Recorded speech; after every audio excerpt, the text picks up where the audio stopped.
Hi guys, and welcome to another episode of Faye Fitness Cooking Edition. Today we are going to make some vegan carrot soup. So if this sounds like something you would be interested in, stay tuned and I'll show you how.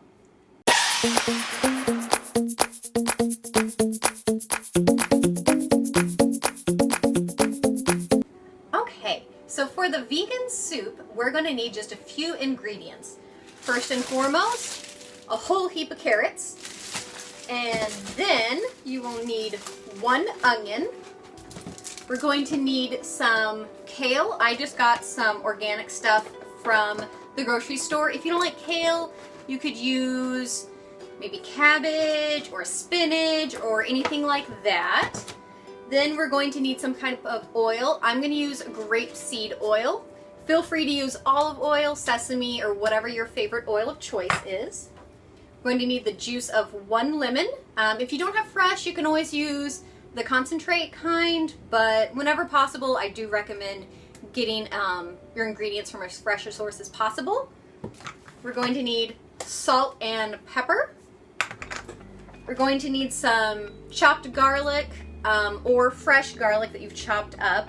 I just really need to use the rest of this, so I figured I'd just go ahead and do that. And then some bay leaves. You can find these also at any grocery store. They're pretty common. You'll also need a pot big enough to put everything in, a sharp knife, and a cutting board. So without further ado, let's get started chopping those carrots. Okay, so what I'm just gonna do now is chop the carrot into little slices and then put them in this pot, and then when I'm done with that, I am also going to chop up the onion and put it in as well. We're going to hang on to our kale for a little bit later. I'm actually going to roast this in the oven on a cookie sheet so that it has a nice roasted flavor, so that when I dice it up and put it in last when the soup is done cooking, it'll impart either some nice textures as well as a nice flavor to it. So let's go ahead and get started. For the ends of the carrots that you chop off, you can either just put those in your compost bin, feed them to your pet bunny, eat them, whatever you want to do, completely up to you. And for the chopping, these do not have to be pretty or perfect.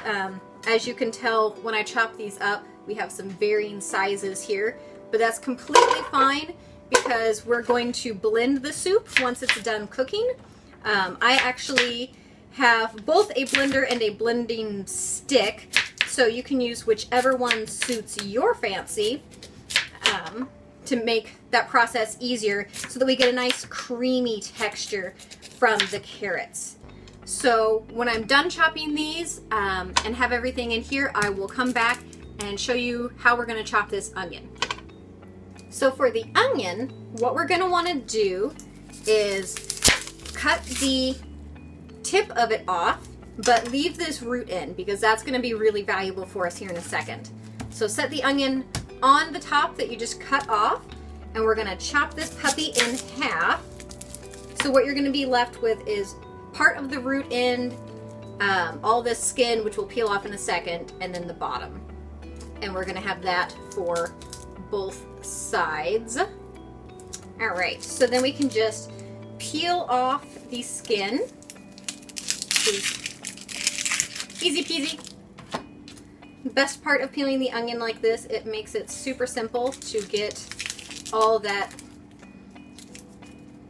nasty stuff off that we're not going to want to eat. I don't recommend feeding this to your pet rabbit, but it does work nicely in the compost bin. So then now what we're going to do is lay your onion flat, and on the top of the onion, we're going to cut straight lines through it. So I'll show you what I mean. Be very careful when you're doing this. If you are new to cooking, I suggest watching some YouTube videos so you don't chop your hand off, or if you are maybe a kiddo out there trying this at home, definitely have your parents watching you. So what I did was just cut it like this, but I didn't go all the way to the root, so see how everything's still nice and attached. So next what I'm going to do is take the onion and chop it this way. So we'll have nice little cubes. Let's see if I can show you here on camera. Can you see how we got these nice little cubes, and they'll separate along with the inside of the onion. So we have these nice little diced pieces here. So just continue doing that until you reach close to the root. Do be careful. Onions can be a little bit slick as you're cutting them, so please don't hurt yourself. And then I'm just going to do the same thing with this other half and pop it on in.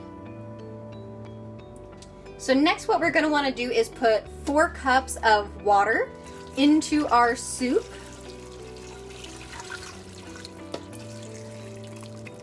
Okay.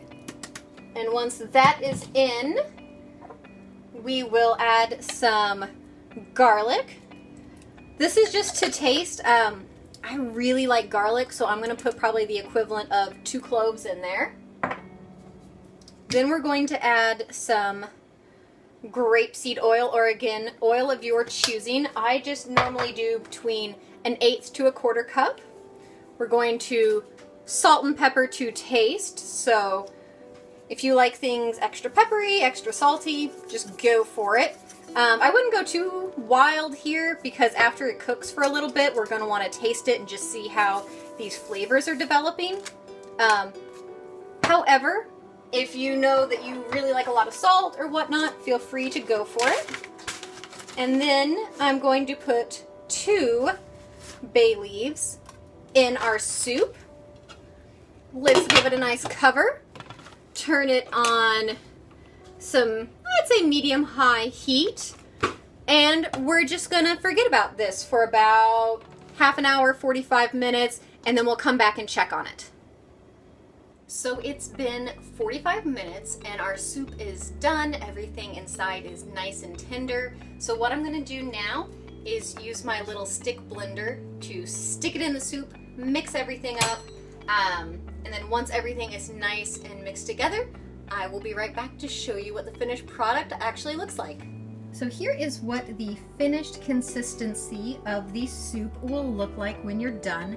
I didn't show any footage of me actually using this handheld blender just because it's a little loud and obnoxious sounding, so I didn't want to ruin the audio too much, but this is what it will look like for you guys. And I almost forgot, guys, I was going to show you how to do some baked kale or baked baby spinach or what have you in the carrot soup, but really after trying it, I thought it was so good that it didn't need it. However, if you wanted to do that, just nab some baby kale, pop it on a cookie sheet, oil it lightly, you can salt and pepper it, and bake it for about 15 to 20 minutes, depending on how much quantity you're putting in the cookie sheet, like if you're doing a whole bunch of kale or just a little bit, and how thinly out you spread it on the cookie sheet. If you would like for me to do that variation, just leave a comment down below and I can do that for you. Okay, and here you go, guys. Here is a shot of the finished soup. It looks pretty darn good to me, so when this cools off a little bit, I'm definitely going to eat me a bowl of this. And I'll go ahead and put the complete recipe down in the description box below. But as always, please like and subscribe to my channel, and I look forward to seeing you next week with another cooking video. So until then, have a great day. Bye-bye.